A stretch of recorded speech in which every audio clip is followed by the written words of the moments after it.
এই মুহূর্তে আমাদের সঙ্গে টেলিফোন লাইনে রয়েছেন আরজি করের নির্যাতিতার মা, অভয়ের মা। আ ইতিমধ্যেই যেটা জানা যাচ্ছে, দুটো বিষয় সম্পর্কে জানতে চাইবো।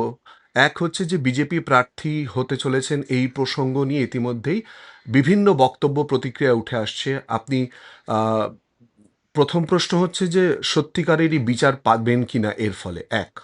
কি বলবেন?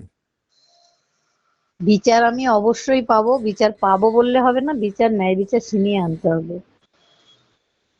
আপনি হয়তো দেখে থাকবেন, কালকেও একটা দুর্ঘটনা, বলবো না এটা, যে একজন ব্যক্তি, তার 40 বছর বয়স, তার ছেলের হাত ভেঙে গেছিল, তারা গেছিল ট্রমা কেয়ার বিল্ডিং এ। লিফটে কোনো লিফটম্যান ছিল না, তারা তিনজনেই লিফটে আটকে যায়।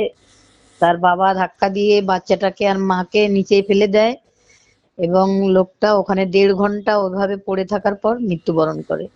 এরপরেও কি হসপিটাল কর্তৃপক্ষ হসপিটালটা চালানোর যোগ্য?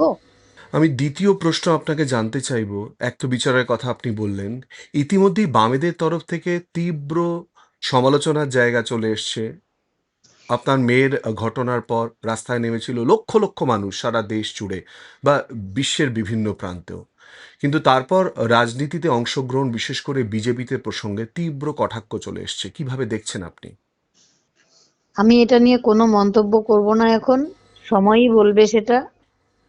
ওদের আমরা যেটা বলেছিলাম ওরা সেটা মেনে চলেনি,